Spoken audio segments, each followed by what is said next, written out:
ಎಲ್ರಿಗೂ ನಮಸ್ಕಾರ. Welcome back to my YouTube channel. ಇವತ್ತು ವರಮಹಾಲಕ್ಷ್ಮಿಗೆ ಹಬ್ಬದಲ್ಲಿ ದೇವ್ರಿಗೆ ಆ ಕಡೆ ಈ ಕಡೆ ಪಿಲ್ಲೋ ಇಡ್ತೀವಲ್ಲ, ಅದನ್ನು ಮನೆಯಲ್ಲೇ ಹೇಗೆ ಪ್ರಿಪೇರ್ ಮಾಡೋದು ಅನ್ನೋದನ್ನು ತೋರಿಸ್ಕೊಡ್ತಾ ಇದ್ದೀನಿ.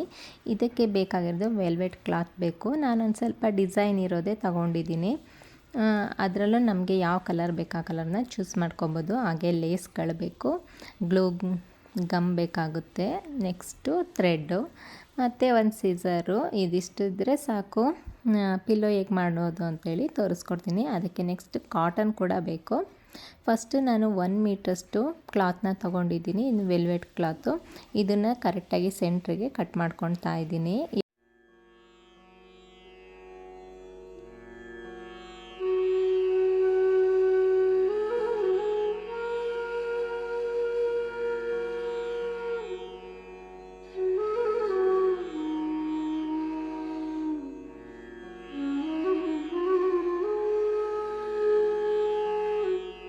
ಇವಾಗ ಕಟ್ಕೊಂಡಾದಮೇಲೆ ಈ ಕಡೆ ಸೈಡು ಅಲ್ಲಿ ಮಧ್ಯದಲ್ಲೊಂದು ಥ್ರೆಡ್ ಇಟ್ಕೊಂಡು ಸ್ಟಿಚ್ ಮಾಡ್ಕೋಬೇಕು. ಹಾಗೆಯೇ ನಾನು ಇಲ್ಲಿ ಪಿಲ್ಲೋ ಒಳಗೆ ಹಾಕೋಕ್ಕೆ ನನ್ನ ಹತ್ರ ಟೆಡಿವೇರ್ ಇತ್ತು ದೊಡ್ಡದೊಂದೆರಡು. ಅದನ್ನು ಎತ್ತಿಟ್ಟಿದ್ದೆ ಮುಂಚೆನೇ. ಈ ಕಾಟನ್ ಎಲ್ಲ ತೆಗೆದು ಹಳೇದಾಗಿತ್ತು ಟೆಡಿಬೇರ್ ಅಂತೇಳಿ. ಅದನ್ನೇ ಇವತ್ತು ಯೂಸ್ ಮಾಡ್ಕೊಳ್ತಾ ಇದ್ದೀನಿ. ಒಂದು ಸ್ವಲ್ಪ ಗಂಟು ಥರ ಆಗಿರ್ತಲ್ಲ, ಅದನ್ನೆಲ್ಲ ನೀಟಾಗಿ ಬಿಡಿಸ್ಕೊಳ್ತಾ ಇದ್ದೆ. ಇವಾಗ ಅದರ ಸೆಂಟ್ರು ಕ್ಲಾತ್ನ ಏನು ಫೋಲ್ಡ್ ಮಾಡಿದ್ದೀವಿ ಅದರೊಳಗೆ ಒಂದು ಥ್ರೆಡ್ಡನ್ನು ಇಟ್ಟಿದ್ದೀನಿ. ಯಾವುದಾದ್ರೂ ಥ್ರೆಡ್ ಇಡ್ಬೋದು. ಒಂದು ಸ್ವಲ್ಪ ಗಟ್ಟಿ ಇರೋ ಥ್ರೆಡ್ನ ಇಡಬೇಕು. ಎಳೆದು ಕಟ್ಟಬೇಕಾದ್ರೆ ನಾವು ಸ್ಟಿಚಿಂಗಿಗೆಲ್ಲ ಬಳಸ್ತೀವಲ್ಲ ಆ ಥ್ರೆಡ್ನ ಯೂಸ್ ಮಾಡಬಾರ್ದು. ನಾನು ಈ ಥರದೊಂದು ವೈಟ್ ಥ್ರೆಡ್ ತೊಗೊಂಡಿದ್ದೀನಿ.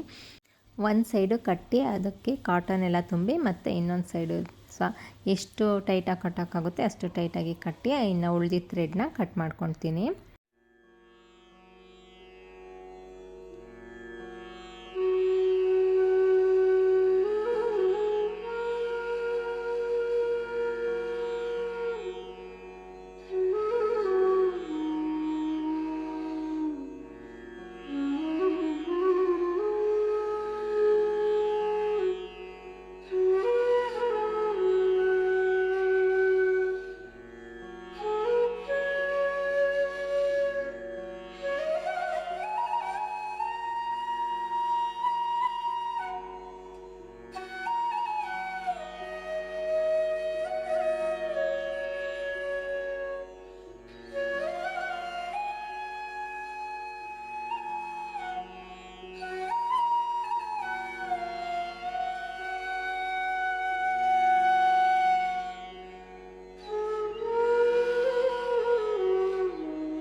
ನಾನು ಇದನ್ನು ಸೈಡ್ ಹಾಕೋಕ್ಕೆ ಒಂದು ವರ್ಕ್ ಇರೋ ತಂದಿದ್ದೆ, ಶಂಕು ಟೈಪಿಂದು. ಅದು ಯಾವ ಥರದ್ದಾದರೂ ನೀವು ತೊಗೋಬೋದು, ನಿಮಗೆ ಇಷ್ಟಪಡೋ ಅಂಥದ್ದು. ಅದಕ್ಕೆ ಅದೇನಂತಾರೆ, ಲಟ್ಕನ್ ಅಂತಾರೆ ಮೋಸ್ಟ್ಲಿ. ಈ ಬ್ಲೌಸ್ಗೆಲ್ಲ ಬ್ಯಾಕ್ ಸೈಡ್ ಹಾಕ್ತಾರಲ್ಲ, ಅದನ್ನು ತೊಗೊಂಡಿದ್ದೆ. ಮುಂಚೆನೇ ನನ್ನ ಹತ್ರ ಇತ್ತು, ತಂದು ತುಂಬ ದಿನ ಆಗಿತ್ತು. ಅದನ್ನೇ ಯೂಸ್ ಮಾಡ್ಕೊತಾ ಇದ್ದೀನಿ. ಅದಕ್ಕೆ ಫಸ್ಟೇ ನೀಟಾಗಿ ಜಾಸ್ತಿ ಗ್ಲೂ ಎಲ್ಲ ಹಾಕ್ಬಿಟ್ಟು ಅದನ್ನು ಫಸ್ಟು ಅಂಟ್ಲಿ ಚೆನ್ನಾಗಿ ಅಂತ ಹೇಳ್ಬಿಟ್ಟು ಅದನ್ನು ಇಟ್ಕೊಂಡಿದ್ದೀನಿ. ನೆಕ್ಸ್ಟ್ ಇವಾಗ ಒಂದೊಂದು ಲೇಸ್ ಅಂಟಿಸ್ಕೊಂಡು ಬರ್ತಿದ್ದೀನಿ. ಪ್ಲೇನ್ ಲೇಸ್ನ ಫಸ್ಟ್ ನಾನು ಸೆಂಟ್ರಿಗೆ ಅಂಟಿಸ್ಬಿಟ್ಟು, ನನಗೆ ಈ ಆರೆಂಜಿಗೆ ಎಲ್ಲೋ ಕಾಂಬಿನೇಷನ್ ತುಂಬ ಚೆನ್ನಾಗಿ ಕಾಣಿಸುತ್ತೆ ಅಂತೇಳಿ ಈ ಕಾಂಬಿನೇಷನಲ್ಲಿ ಮಾಡ್ಕೊತಾ ಇದ್ದೀನಿ. ನೆಕ್ಸ್ಟ್ ಈ ಕಡೆ ಸೈಡ್ ಒಂದು ಬ್ಲೂ ಕಲರ್ ಲೇಸ್ ತಂದಿದ್ದೆ, ಅದನ್ನು ಆ ಸೈಡು ಮತ್ತು ಈ ಸೈಡ್ ಎರಡು ಸೈಡ್ ಅಂಟಿಸ್ತೀನಿ. ಆವಾಗ ಚೆನ್ನಾಗಿ ಕಾಣಿಸುತ್ತೆ ಲುಕ್ ವೈಸು ಕೂಡ. ಇನ್ನು ಸೈಡಲ್ಲಿ ಬಂದು ಆವಾಗಲೇ ಗ್ಲೋ ಹಾಕಿ ಇಟ್ಟಿದ್ದೀನಲ್ಲ ಅದನ್ನು ಅಂಟಿಸ್ಕೊಳ್ತಾ ಇದ್ದೀನಿ. ಹೀಗೆ ಒಂದು ಪಿಲ್ಲೋಗೆ ಎರಡು ಸೈಡು, ಆ ಸೈಡು ಈ ಸೈಡು ಎರಡು ಸೈಡು ಎಡ್ಜಸ್ಸಲ್ಲಿ ಈ ಥರ ಲೇಸ್ನ ಅಂಟಿಸ್ಕೊಂಡ್ರೆ ಸೇಮ್ ನಾವು ಹೊರಗಡೆ ಏನು ತೊಗೊಳ್ತೀವಿ ಅದಕ್ಕಿಂತ ತುಂಬ ಚೆನ್ನಾಗೇ ಕಾಣಿಸುತ್ತೆ. ಲುಕ್ ವೈಸ್ ಹೇಗೆ ಕಾಣಿಸುತ್ತೆ ಅಂತ ಎಂಟು ತನಕ ನೋಡಿ. ನನಗೆ ಕೆಲವ್ರು ಹೇಳ್ತಾರೆ, ಇಷ್ಟೊಂದು ಕಷ್ಟಪಟ್ಟು ಮಾಡೋಕ್ಕಿಂತ ತೊಗೊಂಬರ್ಬೋದಲ್ಲ ಅಂತ ಹೇಳ್ಬಿಟ್ಟು. ನನಗೆ ಈ ಥರ ಕ್ರಾಫ್ಟ್ ಮಾಡೋದ್ರಲ್ಲಿ ನನಗೆ ಯಾವತ್ತೂ ಕಷ್ಟ ಅನಿಸೋದೇ ಇಲ್ಲ. ನನಗೆ ತುಂಬ ಇಷ್ಟಪಟ್ಟೆ ಮಾಡ್ತೀನಿ. ಟೈಮ್ ಇಲ್ಲ ಅಂದರೂ ಟೈಮ್ ತಗೊಂಡಾದರೂ ಮಾಡ್ತೀನಿ. ಆಮೇಲೆ ಈ ಥರ ಮಾಡೋದ್ರಿಂದ ಏನೋ ಒಂಥರ ನಾವೇ ಮಾಡಿದ್ದು. ಲಾಸ್ಟ್ ಟೈಮು ಲೋಟಸ್ ಮಾಡಿದ್ನಲ್ಲ, ಇವಾಗಲೇ ಎಲ್ಲರೂ ಹೇಳ್ತಾರೆ ಎಷ್ಟು ಚೆನ್ನಾಗಿ ಮಾಡೀರಿ ಲೋಟಸ್ನ ಅಂತ ಹೇಳ್ಬಿಟ್ಟು. ಹಾಗೆ ನಾನು ಕೈಯಾರೆ ಮಾಡೋದು ನನಗೆ ತುಂಬ ಇಷ್ಟ ಆಗುತ್ತೆ. ಅದಕ್ಕೋಸ್ಕರ ಕಷ್ಟ ಆದರೂ ಪರವಾಗಿಲ್ಲ ಅಂತ ಟೈಮ್ ತಗೊಂಡು ನಾನು ಮಾಡ್ತೀನಿ. ಇವಾಗ ಈ ಪಿಲ್ಲೋ ರೆಡಿ ಆಯಿತು. ಎಷ್ಟು ಚೆನ್ನಾಗಿ ಕಾಣಿಸ್ತಾ ಇದೆ. ಆ ಆರೆಂಜ್ ಕಲರ್ಗೆ ಬ್ಲೂ ಕಲರ್ ಕಾಂಬಿನೇಷನು ಒಂಥರ ರಿಚ್ ಲುಕ್ ಕೊಡ್ತಾ ಇದೆ. ನನಗಂತೂ ತುಂಬ ಇಷ್ಟ ಆಯಿತು. ನನ್ನ ಸ್ಟೇಟಸ್ಗೆ ಹಾಕಿದಾಗಲೂ ತುಂಬ ಜನ ಇಷ್ಟಪಟ್ಟರು. ಮತ್ತು ಒಂದು ಆರ್ಡ್ರಸ್ ಕೂಡ ಸಿಕ್ಕಿದೆ. ಇನ್ನೂ ಜಸ್ಟ್ ಒಂದು ಫೋಟೋ ಹಾಕಿದ್ದೆ, ನನ್ನ ಫ್ರೆಂಡ್ ಮಾಡಿಕೊಡಿ ನನಗೂ ಅಂತ ಹೇಳಿದ್ದಾರೆ.